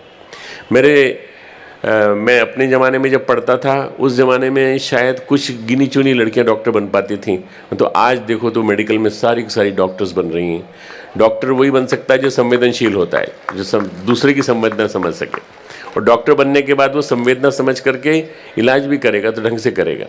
मैं समझता हूँ ये डॉक्टर का प्रोफेशन एक ऐसा प्रोफेशन है, मेडिकल प्रोफेशन, रिसर्च का प्रोफेशन ऐसा प्रोफेशन है जिसमें कि महिलाओं को जाना चाहिए और महिलाओं को वहाँ जा कर के अपना कैरियर बनाने की कोशिश करना चाहिए। इसके अलावा और भी जो कैरियर हैं, हमारे देश की लड़कियाँ, कल्पना चावला जैसी लड़की जो अंतरिक्ष में गई और अंतरिक्ष में जाके अपना नाम अमर करके आ गई, नहीं रही, शरीर नहीं रहा, परंतु सबके लिए एक उम्मीद की किरण छोड़ दी उसने कि हाँ मैं कर सकती हूँ, हाँ मैं कर सकती हूँ। अगर हमने मैं कर सकती हूँ ये भाव पैदा कर दिया तो नारी के अंदर वो गौरव पैदा हो जाएगा, वो अस्मिता पैदा हो जाएगी कि मैं देश की रक्षा करने के लिए सेना के फ्रंट पे भी जा सकती हूँ। अब देखिए मित्रों, आर्मी की सीट्स बुक कर दी गई हैं, 30% सीट्स आर्मी में महिलाओं के लिए कर दी गई हैं। कैप्टन बन सकती हैं, कर्नल बन सकती हैं, और इसके बाद ब्रिगेडियर बन सकती हैं और मेजर जनरल बन सकती हैं। बड़ी बड़ी पोस्ट पे उनके लिए जगह है। बहुत अच्छा माहौल बना है, बहुत अच्छा माहौल बना है आर्मी में। केवल आर्मी में नहीं बल्कि वायुसेना में अभी पिछले दिनों मौका मिला है, और नेवी में भी मौका मिला है कि 20% सीट वहाँ पर नारी शक्ति के लिए कर दी गई हैं। आर्मी में भी जाना चाहिए, लड़ना चाहिए, और BSF बॉर्डर सिक्योरिटी फोर्स में भी जो सेना की रक्षा करती हैं वहाँ महिलाएं रक्षा करनी है। आज महिला रक्षक भी है, महिला भक्षक भी है, और महिला जब आक्रोश आता है दुर्गा सप्तशती की दुर्गा भी बन जाती है। और दुर्गा बन करके वो सारे राक्षसों को आमूलचूल खा जाती है, पूरी तरह से नष्ट कर देती है। कर सकती है, आने वाले दिनों में ये समय आएगा मित्रों, अगर हमने उसको सहारा दे दिया, हमने उसको बल दे दिया, तो नारी के अंदर वो बल है, वो शक्ति है जिसके माध्यम से वो कुछ भी करके दिखा सकती है। युवा क्रांति वर्ष में हम अश्लीलता के विरुद्ध मोर्चा लड़ें, हम दुराचार के विरुद्ध मोर्चा लड़ें, हम मद्य निषेध के समर्थन में हम लड़ाई लड़ें। एक मुख्यमंत्री ने अपने यहाँ मद्य निषेध लागू कर दिया बिहार में, और उस बिहार के नीतीश कुमार के द्वारा लिए गए निर्णय का ये परिणाम हुआ मित्रों कि आज घर घर में, गांव गांव में खुशहाली का वातावरण है। और जब वहाँ के मंत्री या जब वहाँ के लोग जो विधायक हैं और जो अच्छे बड़े जाने माने लोग हैं, जब वहाँ जाते हैं तो उनका फूलों से स्वागत होता है और ये कहते हैं कि आपने शराब बंद करके हमारे पति को लौटा दिया हमें, और पति आ गया हमारे घर में, रात शाम को जल्दी आ जाता है, नहीं तो रात को 10-10, 11-11 बजे तक पी के आता था। अब वो आपने शराब उपलब्ध होना ही बंद करा दिया। सुप्रीम कोर्ट ने डिसीजन ले लिया कि अब हाईवे के पास कोई शराब की दुकान नहीं रहेगी। सुप्रीम कोर्ट आगे चल के डिसीजन लेने वाली है थोड़े दिनों के बाद। आप देखिएगा कि मद्य निषेध ही नहीं बल्कि सारी की सारी गुटखा, तंबाकू, सिगरेट, बीड़ी सब कहीं भी बिक्री के लिए उपलब्ध नहीं होंगे। ये व्यसन मुक्ति का पूरा के पूरा स्वरूप बनने वाला है। और जब ये हो जाएगा मित्रों, तो आप मान करके चलिएगा ये महाकाल की योजना के अनुरूप हो रहा है। और इस महाकाल की योजना में साथ देना ये आपका और हमारा हाल। नारी शक्ति जहाँ आगे बढ़ेगी, आगे बढ़ करके युवा शक्ति जहाँ आगे बढ़ेगी, आगे बढ़ करके इस युवा नारी नशा मुक्ति के क्षेत्र में काम करेगी, बहुत बढ़िया काम होगा। हमारे सारसा के नित्यानंद भाई पटेल हैं, उन्होंने बहुत बड़ा काम किया। उन्होंने करीब करीब 50 लाख से ज़्यादा किताबें छाप के पूरे गुजरात के और पूरे भारत के, हिंदी में छाप के भारत के कोने कोने में भिजवाई है नशाबंदी के ऊपर, नशा मुक्ति के ऊपर। कैलेंडर बनवाए हैं, प्रदर्शनी बनवाई है उन्होंने। वो जगह जगह प्रदर्शनी लगवाते हैं, जगह जगह दिखाते हैं। वो खुद तो नहीं कर पाते, परंतु वो जो फाइनेंसिंग करते हैं, प्रिंटिंग करते हैं, किताब छापते हैं, लिखते हैं, बहुत अच्छे लेखक हैं, वो कर रहे हैं। आपके गुजरात का ही यहाँ का एक व्यक्ति जो नित्यानंद पटेल, जिसको गुरुदेव जिसको अपना हनुमान कहते थे, वो इतना बड़ा काम कर रहा है। मित्रों, व्यसन मुक्ति की क्रांति गुजरात से ही आएगी, क्योंकि गुजरात ऐसा क्षेत्र है जहाँ महात्मा गांधी पैदा हुए थे और जहाँ पे वल्लभ दास, हमारे करमचंद भाई वल्लभ भाई पटेल, वो पैदा हुए थे। जो ऐसे ऐसे महापुरुष पैदा हुए हों, उसी से ये क्रांति आएगी। और जब ये क्रांति आएगी तो व्यसन मुक्ति भी होगी। व्यसन मुक्ति पूरी तरह से संपूर्ण, आमूलचूल, किसी भी तरह का व्यसन नहीं, कोई ड्रग नहीं, किसी तरह की शराब नहीं, किसी तरह का बीड़ी, सिगरेट, तंबाकू, गुटखा, कुछ भी नहीं। कहीं भी किसी भी तरह की आप चीज़ देख लीजिए, किसी भी देश में इन सब चीज़ों पर प्रतिबंध है, इन सब चीज़ों पर प्रतिबंध है। और जहाँ जहाँ ऐसे नुकसान हुए हैं, उन नुकसानों का आकलन करने के बाद जनता ने आंदोलन किया है। जनता ने आंदोलन करके उनके लिए समर्थन में माहौल जुटाया है। आप भी करिए माहौल, आप भी करिए। ये भी एक प्रकार की गायत्री मंत्र की माला जपने के समान है। एक माला के समान इसको मानना पुण्य कि व्यसन मुक्ति का आपने आंदोलन में भागीदारी की, आपने रैली निकाली, आपने प्रदर्शनी निकाली, प्रदर्शनी को लगाया, दिखाया। व्यसन मुक्ति और अश्लीलता के खिलाफ मुक्ति। तो तीसरी चीज़ है, जितनी भी कुरीतियाँ हैं, मूढ़ मान्यताएँ हैं, प्रथा परंपराएँ हैं, उसके खिलाफ आंदोलन। सबसे बड़ा आंदोलन जैसे जीजी ने कहा कि हमें करना चाहिए, वो करना चाहिए दहेज प्रथा के विरुद्ध। दहेज, प्रदर्शन, अपव्यय, खर्च, अनावश्यक खर्च दिखाना। जिस समय मोदी जी का आंदोलन चालू हो गया था, मोदी जी ने 8 दिसंबर को अपनी बात कह दी थी, 8 नवंबर को अपनी बात कह दी थी, और 8 नवंबर को उनकी बात कहने के बाद सारे देश में छापे पड़ने लगे थे। तब उस जमाने में, उस समय में 500 करोड़ रुपए की शादी बेंगलोर में एक मंत्री जी, भूतपूर्व मंत्री जी ने की, और उन्होंने बिना किसी शर्म और लिहाज के, चुल्लू भर पानी में डूब मरना चाहिए ऐसे आदमियों को, जिन्हें बिना किसी शर्म के उन्होंने 500 करोड़ रुपए से अपनी शादी की, अपने बच्ची की। उस समय सारे के सारे इनकम टैक्स के ऑफिसर्स वगैरह सब उनकी शादी में आमंत्रण पाने के बाद गए हुए थे उनके यहाँ। पर उनके मन में जरा से भी ये नहीं आई कि देश का प्रधानमंत्री तो कह रहा है कि पैसा, अनावश्यक पैसा निकलेगा, और यहाँ तो ये पैसा ये निकल रहा है, सब काला धन निकल रहा है। मित्रों, उसके खिलाफ एक्शन लिया गया, और एक्शन लेने के बाद आज ये स्थिति है कि अब किसी के मन में ये नहीं आएगा कि हमें फिजूल खर्ची वाली शादी करनी है। सरकार काम कर रही है अपना, हमें मदद करनी चाहिए अपनी तरफ से। अपव्यय के खिलाफ, शादी के खिलाफ, जैसे जीजी ने कहा कि 1 लाख करोड़ रुपए की आप बचत कर सकते हैं, आप अगर खर्च नहीं करेंगे तो। पटेलों में बहुत महंगी शादियां होती हैं। मेरे पास एक पटेल बहन आई और उसने कहा, डॉक्टर साहब कुछ कर सकते हो तो एक काम करो, हमारे यहाँ कम से कम 100 तोला सोना देना पड़ता है, ये देना पड़ता है, और इसको आप बंद करवा दो तो हमारा सबका जो है अनावश्यक रूप से जो इतना खर्चा होता है और इतना हमारे ऊपर चढ़ जाता है कर्जा, वो बंद हो जाएगा। मित्रों, ये आप सबको दूर करना पड़ेगा। गुपचुप कहीं ना कहीं चलता रहेगा ये, जब तक सरकार बहुत कड़ी कार्रवाई नहीं करेगी। सरकार सब कुछ नहीं कर सकती। जनता कर सकती है। जनता में ताकत है, और जनता में ताकत है और युवा शक्ति में ताकत है। आप लोग मिलजुल करके फिजूल खर्ची के खिलाफ, दहेज के खिलाफ, अपव्यय के खिलाफ एक लड़ाई लड़ सकते हैं, और वो लड़ाई बहुत बड़ी लड़ाई होगी। उस लड़ाई के लिए हम सबको मिलजुल करके आगे आना पड़ेगा। मित्रों, गुरुदेव ने लिखा है क्रांतिधर्मी साहित्य में कि ये जो समय है परिवर्तनकारी समय है, और इस समय में महिला शक्ति को आगे आने के लिए युवाओं को और हमारे पुरुषों को और नारी शक्ति को सबको इसको भगवान की नौकरी मान करके 1 वर्ष का समय इस काम के लिए लगाना चाहिए। नारी शक्ति को ऊंचा उठाने के लिए, युवा नारी को ऊंचा उठाने के लिए, युवा नर को ऊंचा उठाने के लिए हमको 1 वर्ष का समय इसके लिए निकालना चाहिए। मैंने सुबह भी आपसे बात कही थी समयदान की, अभी भी बात कहता हूँ। इन सारे आंदोलनों के लिए आप समयदान कीजिए, आप समय निकालिए। समय निकाल करके आप भगवान की नौकरी मान करके कि भगवान ने हमको नौकर रखा है, भगवान के नौकर हैं हम, और उस नाते हम 1 साल तक आंदोलन चलाएंगे। युवा क्रांति वर्ष आने वाले 9 साल में परिणाम देगा आपको, जब आपको पता चलेगा कि 2026 तक परम पूज्य गुरुदेव वंदनीय माता जी की जन्म शताब्दी तक और हमारे अखंड दीपक की शताब्दी तक, अखंड दीपक की 1 शताब्दी पूरी हो जाएगी। इन दोनों के पूरा होने तक 10 वर्ष के अंदर इतना परिवर्तन दिखेगा आपको कि आपको लगेगा कि जो अहमदाबाद में जो अश्वमेध यज्ञ के समान संस्कार महोत्सव हुआ था, उसका परिणाम ये निकल के आया है कि पूरे देश में परिवर्तन की लहर छा गई है, और देखते देखते बदलाव चारों तरफ नजर आ रहा है। 2025-2026 ये वर्ष हमारे लिए सबसे ज़्यादा महत्वपूर्ण है। 9 साल हमारे लिए नवरात्रि के 9 साल के बराबर, दिन के बराबर हैं। हमको इन 9 साल में बहुत ज़बरदस्त काम करना है, और इन ज़बरदस्त कामों में क्रांतिकारी कार्यक्रम भी हैं, संघर्षात्मक कार्यक्रम भी हैं, आंदोलनात्मक कार्यक्रम भी हैं, और इन आंदोलनात्मक कार्यक्रमों में आप सबको जी जान से जुटना पड़ेगा, एक साथ होकर एकजुट होकर के लगना पड़ेगा। नारी को दब करके नहीं रहना है, नारी को सशक्तिकरण देकर के हमको ऊंचा उठाना है, उसको पावर देना है।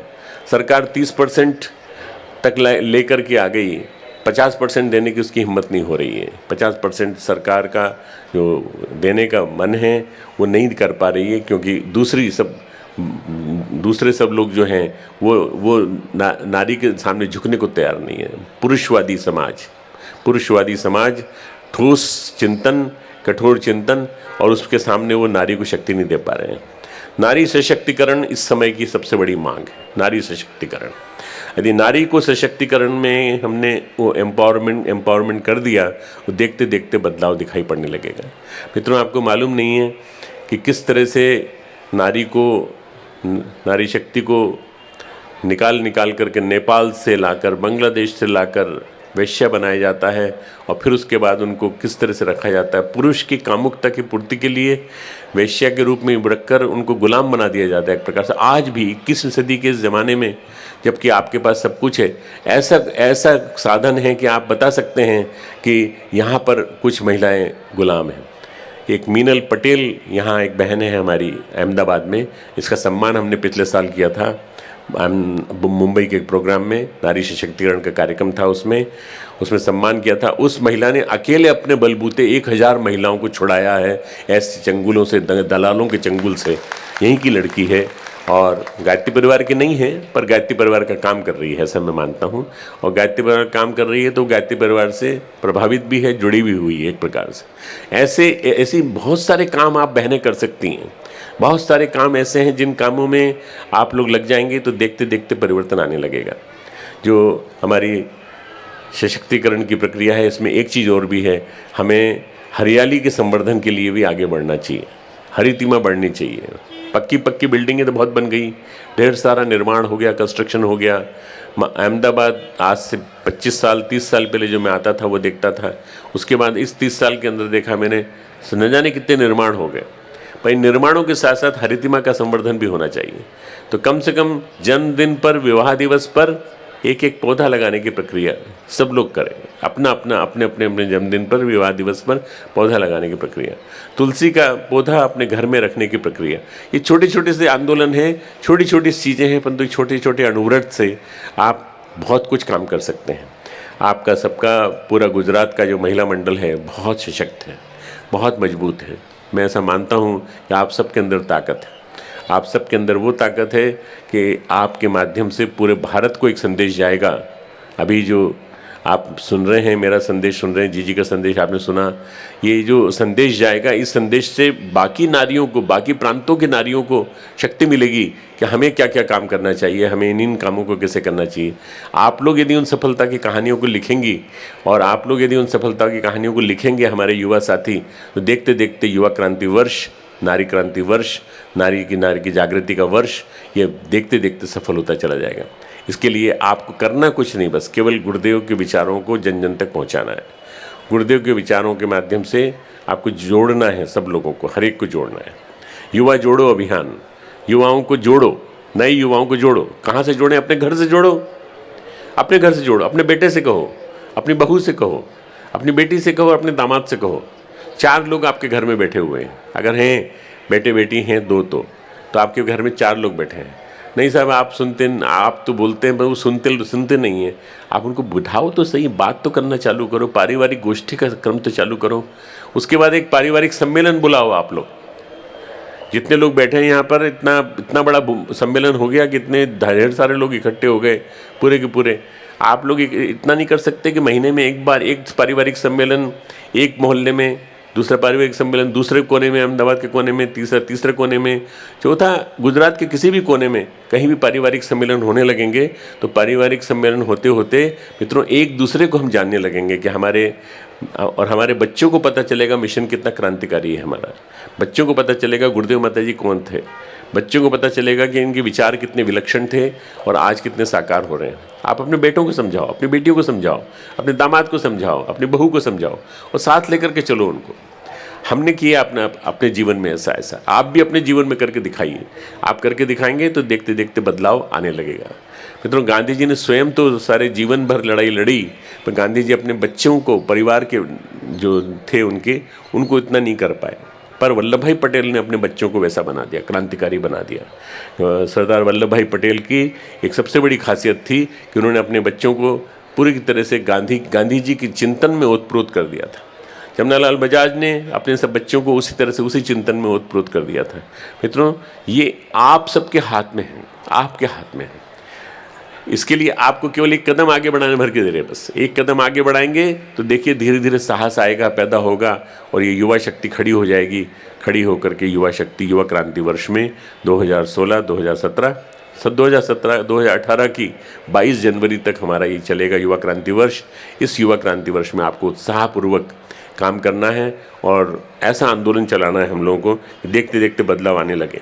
ये बदलाव जब आएगा तो दिखाई पड़ेगा।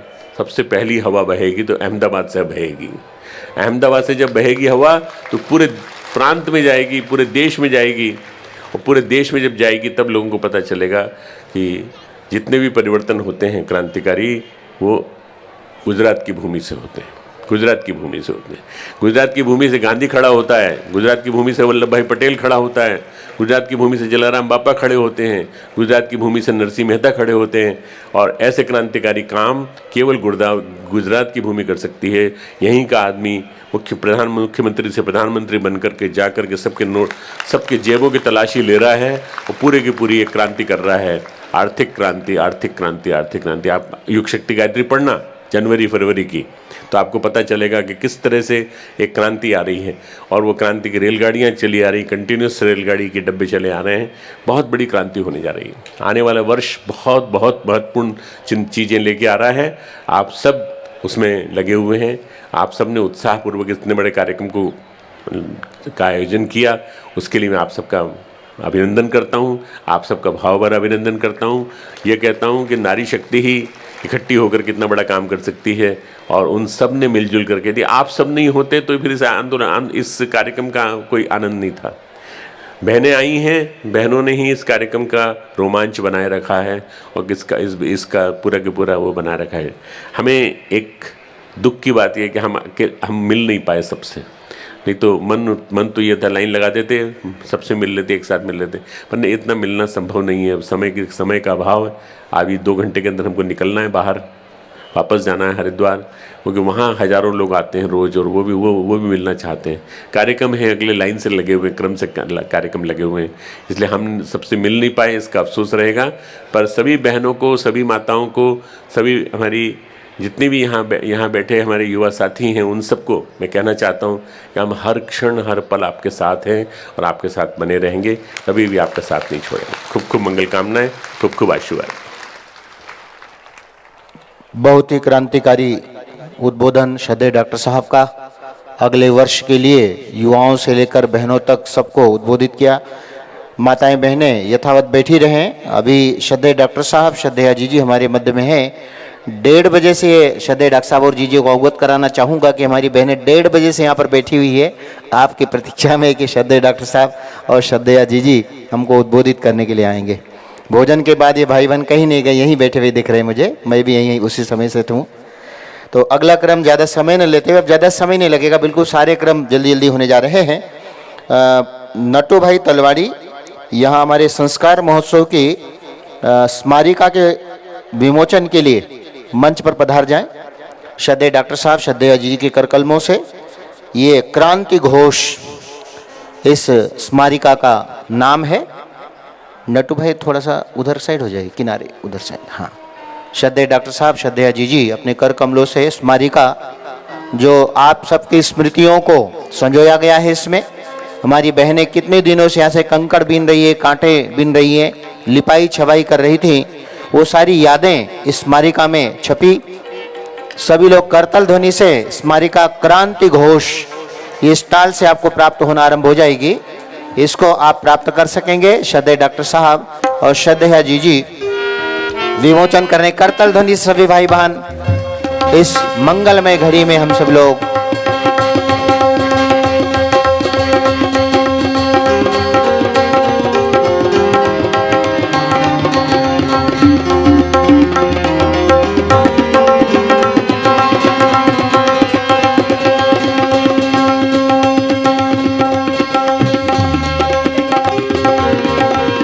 एक क्रम छोटा सा और बचा है। प्रांतीय स्तर पर 3 बच्चे मेरिट में आए हैं भारतीय संस्कृत ज्ञान परीक्षा में, और वो तीनों बच्चे जल्दी से मंच पर पधार जाएं। चलिए बच्चे रुके रहेंगे, दीप यज्ञ के बाद ये क्रम रहेगा। आइए अग्नि स्थापन के लिए हमारी बहनें टेबलों के पास में जो दीपक रखे हैं वहाँ खड़ी हो जाएं। दूर वाले दीपक पहले जलाना है, निकट वाले दीपक बाद में जलाना है। हाँ, वहाँ रहे टेबल पर जो दीपक जल रहे हैं माताएं बहनें सावधानी से जलाएं। दीपकों को थोड़ा टेबल के अंदर की ओर सरका दें, वो बाहर न ढुलकने पाए, ये ध्यान रखें। माताएं बहनें जब खड़ी होती वो भी ध्यान रखती रहेंगी। यहाँ सामने भी दीपक सजे हुए हैं, इन दीपकों को जलाने के लिए आगे की बहनें आगे आएं। ध्यान रहे दूर वाले दीपकों को पहले जलाना है, निकट वाले दीपकों को बाद में। मंत्र बोला जा रहा है, दीप जलाना आरंभ करें। अभी बच्चे बैठ जाए, किनारे बैठ जाइए।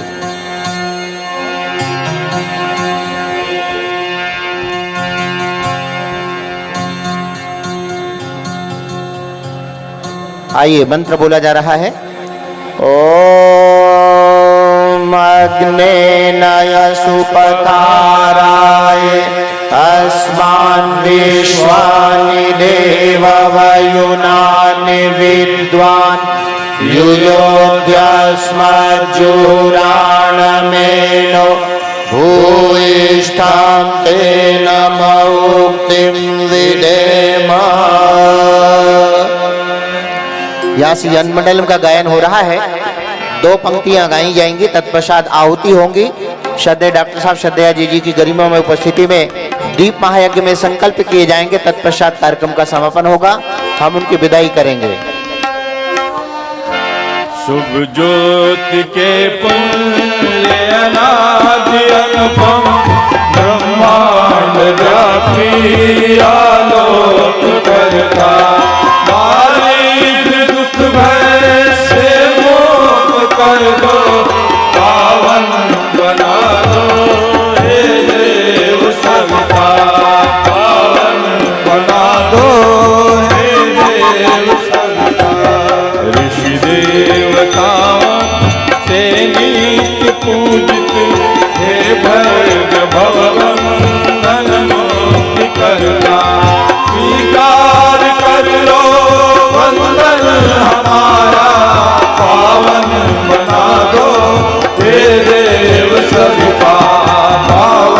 बना दो हे देव सविता। ज्ञान के घन त्रैलोक पूजित पावन गुणों के विस्तार करता समस्त प्रतिभा के अधिकार पावन बना दो हे देव सविता। पावन बना दो हे देव सविता। हे गूढ़ अंतःकरण में विराजित तुम दोष पापादि संहार करता धर्म का बोध हमको करा दो पावन बना दो हे देव सविता। पावन बना दो हे देव सविता। पावन बना दो हे देव सविता। हाँ ध्यान दें माताएं बहनें, विशेष ध्यान दें।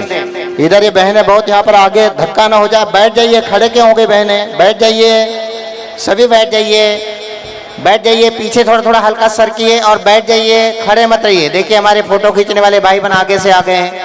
देखिए हम आप सबको अनुशासित मानते हैं। विनोद भाई आप तो हमारे सुरक्षा के भाई, इनको सबको हटाइए वहां पर से।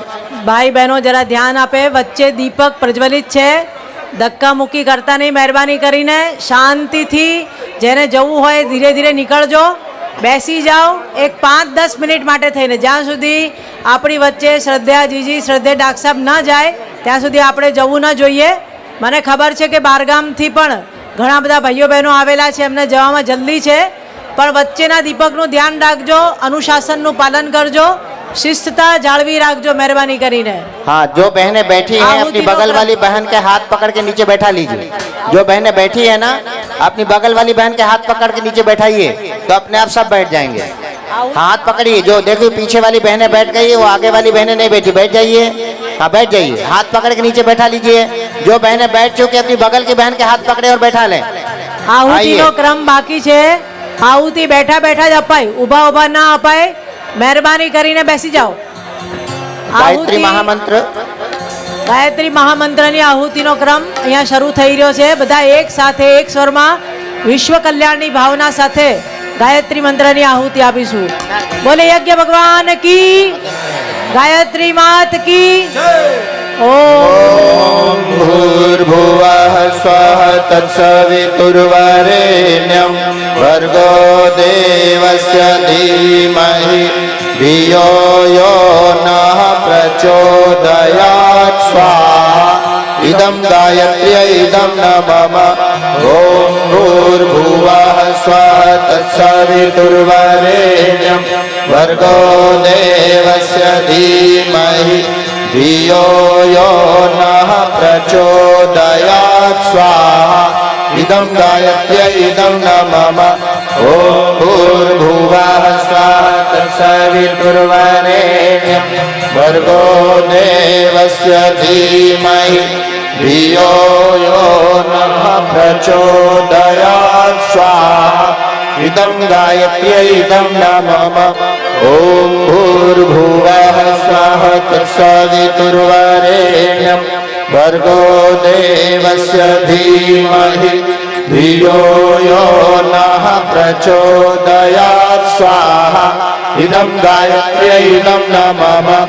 ओम भूर्भुवः स्वः तत्सवितुर्वरेण्यं भर्गो देवस्य धीमहि धियो यो नः प्रचोदयात् स्वाहा।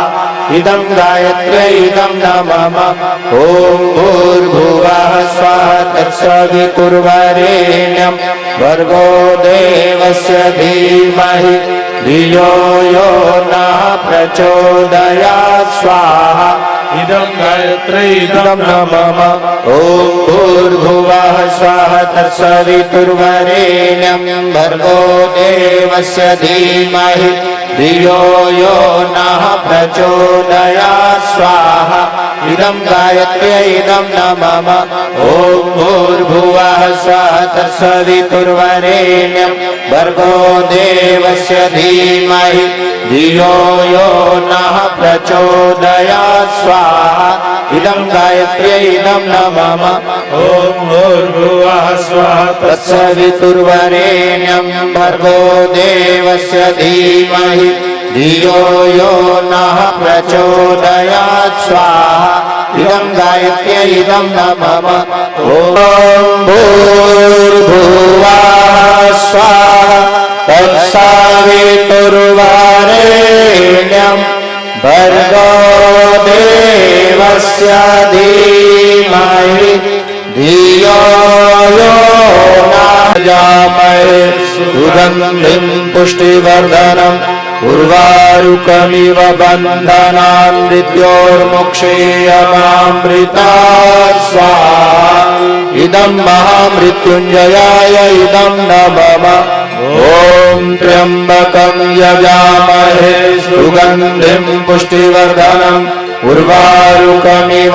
बन्धनान् मृत्योर्मुक्षीयमामृतात् स्वाहा इदं महामृत्युञ्जयाय इदं नमः ॐ त्र्यम्बकं यजामहे सुगन्धिं पुष्टिवर्धनम् उर्वारुकमिव बन्धनान् मृत्योर्मुक्षीयमामृतात् स्वाहा इदं महामृत्युञ्जयाय इदं नमः पूर्णाहुतिः पूर्णमादाय पूर्णमेवावशिष्यते स्वाहा ॐ सर्वं वै पूर्णं स्वाहा सर्वं वै पूर्णं स्वाहा हमारी जय माता सतमार्ग पर हमें चला ऐसे चला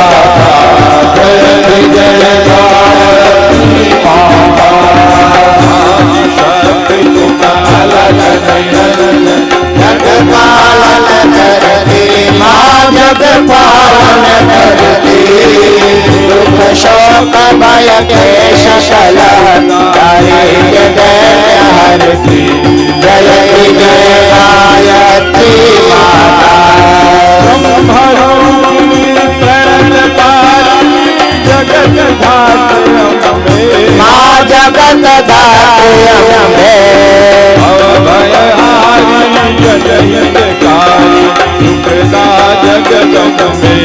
जयति जय गायत्री माता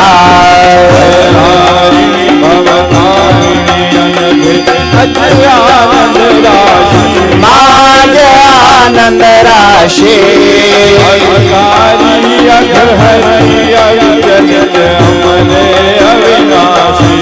जयति जय गायत्री माता सचित आनंदा जय गंगा गीता जय गंगा गीता कविता की शाश्वती शक्ति तुम सावित्री सीता जयति जय गायत्री माता जय प्रणय प्रणव महामहिमे माँ प्रणव महामहिमे कुंडलिनी सहसार सुषुम्ना शोभान गरिमे जयति जय गायत्री माता सदा शची ब्रह्माणी राधा रुद्राणी राधा रुद्राणी जय सतरूपाणी विद्या कमला कल्याणी जयति जय गायत्री माता जननी हम हैं दीन हीन दुखदार के घेरे दुखदार के घेरे कुटिल कपटी कपूत तव बालक है तेरे जयति जय गायत्री माता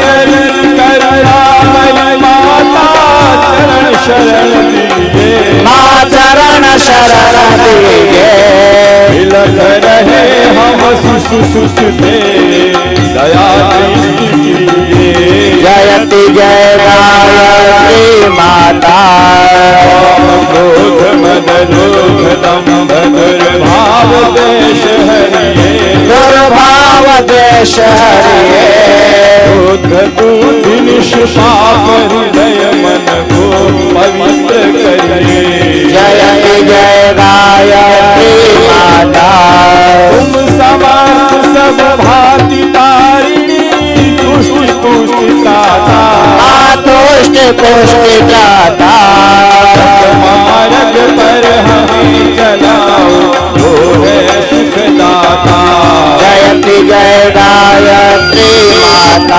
हाथ ऊपर કરીને તાળી પાડજો જરા जयति जय गायत्री माता जयति जय गायत्री माता सतमार्ग पर हमें चलाओ जो है सुखदाता जयति जय गायत्री माता जयति जय गायत्री माता जयति जय गायत्री माता जयति जय गायत्री माता कर्पूरगौरं करुणावतारं संसार सारं भुजगेन्द्रारं सदा वसन्तं हृदयारविन्दे भवं भवानी सहितं नमामि त्वमेव माता च पिता त्वमेव त्वमेव बन्धो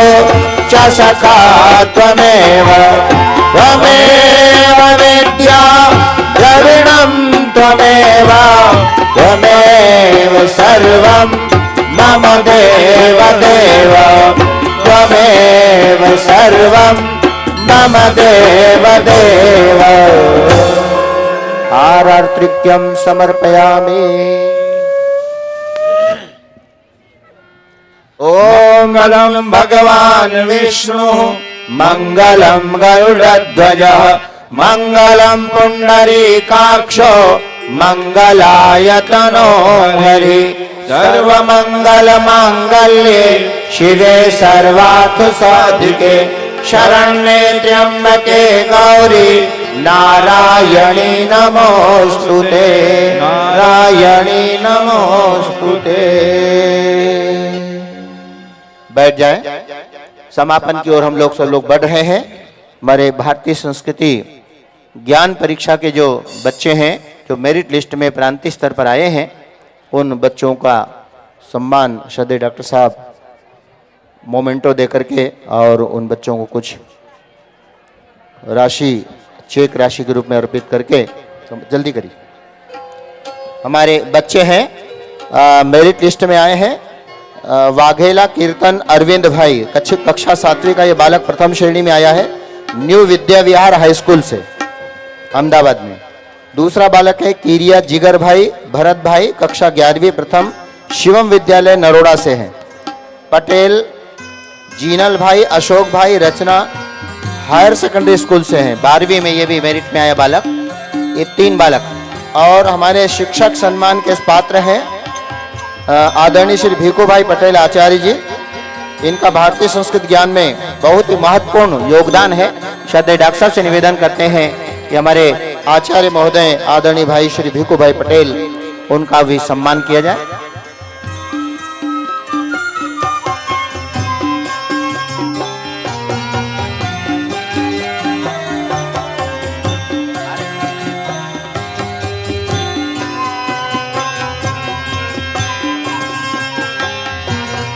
अब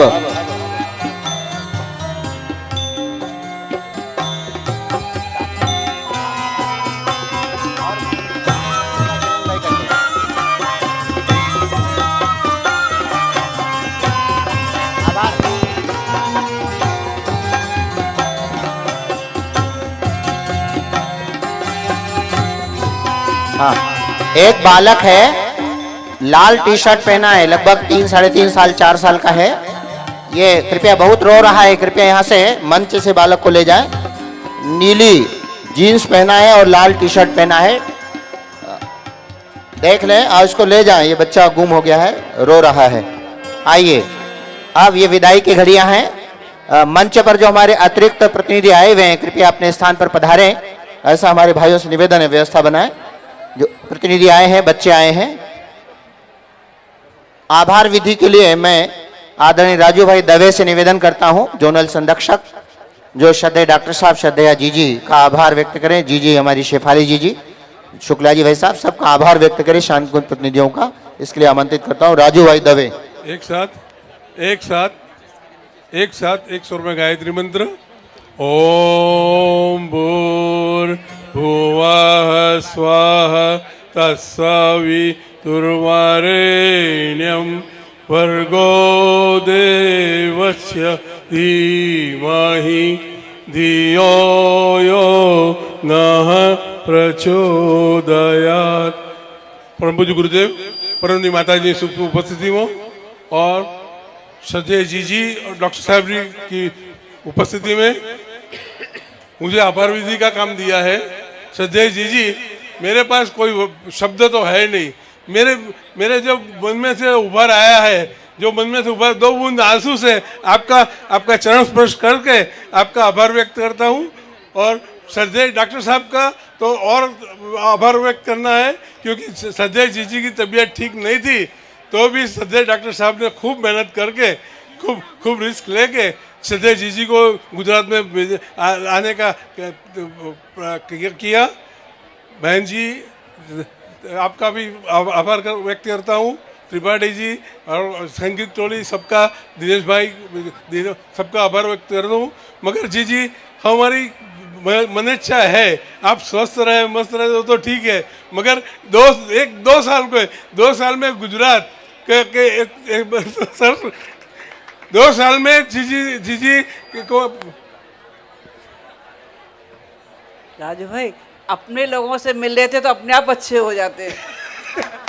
मगर हम इतने गदगद हो गए जीजी कि हम इधर आंसू नहीं बहा सकते, बाकी खूब गदगद हो गए। आपका श्रद्धेय डॉक्टर साहब का खूब चरण स्पर्श प्रणाम। अपने लोगों की यही प्यार भरी बातें हम लोगों को आगे बढ़ने का साहस देती हैं। आभार तो नहीं कह सकती, लेकिन अपने लोगों की निधि जो अपने साथ लिए जाते हैं। जी, आपकी उदारता इतनी है कि हम कुछ कह नहीं सकते। श्रद्धेय डॉक्टर साहब, श्रद्धेय जीजी, शुक्ला जी भाई साहब, बहन जी का सबका आभार व्यक्त करता हूँ। अब अगला क्रम हमारे वीरेंद्र भाई, इस आयोजन के मुख्य आयोजक, वे भी श्रद्धेय डॉक्टर साहब जीजी सहित सबका आभार व्यक्त करें। संक्षेप में मैं वीरेंद्र भाई आभार व्यक्त करें। बोलिए गायत्री माता की। આજે જે ડૉક્ટર સાહેબ 2 દિવસથી આપણી વચ્ચે હતા અને ગઈકાલથી સાંજે દીદી આવ્યા, આપણે નહીં પણ સમગ્ર ગુજરાતનું એક સૌભાગ્ય છે કે દીદી આવી કપરી પરિસ્થિતિમાં પણ અહીંયા આવી અને આપણો જે ઉત્સાહ વધાર્યો છે, એમને આપણને માતૃતુલ્ય પ્રેમ આપ્યો છે। માતાથી બી વિશેષ જો પ્રેમ આપ્યો હોય તો માતાજી પછી દીદીનો પ્રેમ છે, એ પ્રેમ આપણે કદાપી ચૂકી શકીશું નહીં। આજે આપણે એમનો જેટલો આભાર વ્યક્ત કરીએ એટલો આપણે આભાર રજૂ ના કરી શકીએ, એટલા કોઈ શબ્દો નથી દીદી માટે। અને ડૉક્ટર સાહેબે 2 દિવસ આવી અને આપણું એક સૌભાગ્ય વધાર્યું છે। એ સાથે આ ટેન્ટવાળા, માઇકવાળા, લાઇટવાળા, આ વિસ્તારના કોર્પોરેટર અને ગાયત્રી પરિવારના તમામ ભાઈઓ બહેનોએ જે સાથ સહકાર તન મન ધનથી આપ્યો છે, એ સૌના અમે ગાયત્રી પરિવાર, અમદાવાદ જિલ્લા ગાયત્રી પરિવાર સમન્વય સમિતિ વતી હું આપ સૌનો આભારી છું। अब विदाई के लिए हमारे भाई, अहमदाबाद के भाई। हाँ जी, अभी हमने शांति कुंज को जो भी हमारी अंशदान था वो हमने दे दिया है, मगर ये हिसाब किताब करने के बाद जो भी अमाउंट વધેगी वो पूरी हम शांति कुंज को समर्पित कर देंगे। ये हमारी समन्वय समिति का पहले से ही भाव और संकल्प था। अभी जो भी पत्रम पुष्पम के रूप में अर्पित कर रहे हैं, हिसाब किताब करने के बाद में एक पाई वहाँ भेजने का उन्होंने भाव किया है। आइए अब विदाई के लिए हमारे भाई श्रद्धेय डॉक्टर साहब, श्रद्धेय जीजी को तिलक और वंदन करने के लिए आगे आई। खाली तो ले लिफाफा मिलाओ।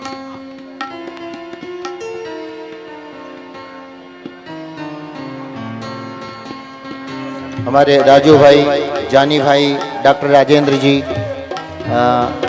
हमारे वीरेंद्र भाई, सभी लोग कृपया श्रद्धेया जीजी, श्रद्धेय डॉक्टर साहब की विदाई के लिए पधारें। हम सबका बड़ा सौभाग्य, कल से लेकर लगभग 36 घंटे श्रद्धेय डॉक्टर साहब के आने से लेकर हमारे आसपास वातावरण बड़ा मंगलमय, प्रेममय बना। बहुत ही आनंद आया। ये पल हमेशा हमें याद रहेंगे। श्रद्धेय डॉक्टर साहब, श्रद्धेया जीजी, आदरणीय शेफाली जीजी, आदरणीय शुक्ला जी भाई साहब, सब लोग आए, बड़ा आनंदमय वातावरण बना।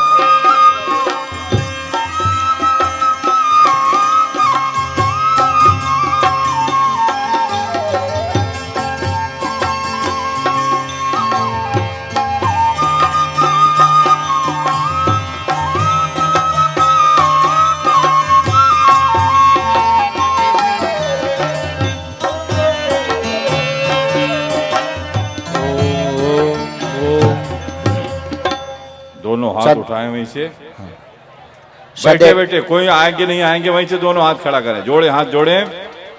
ओम नमोस्तनन्ताय सहस्रमूर्तये सहस्रपादाक्षिशिरोरुबावे सहस्रनाम्ने पुरुषाय शाश्वते सहस्रकोटि युगधारिणे नमः सहस्रकोटि युगधारिणे नमः। ओम भूर्भुवस्वः तत्सवितुर्वरेण्यं भर्गो देवस्य धीमहि धियो यो नः प्रचोदयात्। सभी भाई बहन बोलिए आरो आओ। हाँ, श्रद्धेय डॉक्टर साहब जी को सभी लोग बोले आरो आओ। प्रचोदयात्। ओम भूर्भुवस्वः तत्सवितुर्वरेण्यं भर्गो देवस्य धीमहि धियो यो न प्रचोदयात्। ओम भूर्भुवस्वः तत्सवितुर्वरेण्यं भर्गो देवस्य धीमहि धियो यो न प्रचोदयात्। ओम भूर्भुवस्वः तत्सवितुर्वरेण्यं भर्गो देवस्य धीमहि धियो यो न प्रचोदयात्। ओम भूर्भुवस्वः तत्सवितुर्वरेण्यं भर्गो देवस्य धीमहि धियो यो न प्रचोदयात्। ओ शान्तिरन्तरिक्षागं शान्तिः पृथिवी शान्तिरापः शान्तिरोषधयः शान्तिः वनस्पतयः शान्तिर्विश्वे देवाः शान्ति ब्रह्म शान्तिः सर्वत्वं शान्तिः शान्तिरेव शान्तिः सामा शान्तिरेधि।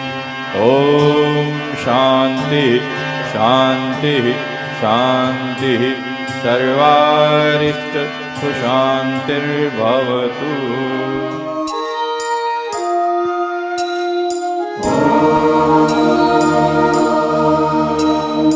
ॐ भूर्भुवस्वः तत्सवितुर्वरेण्यं भर्गो देवस्य धीमहि धियो यो नः प्रचोदयात्।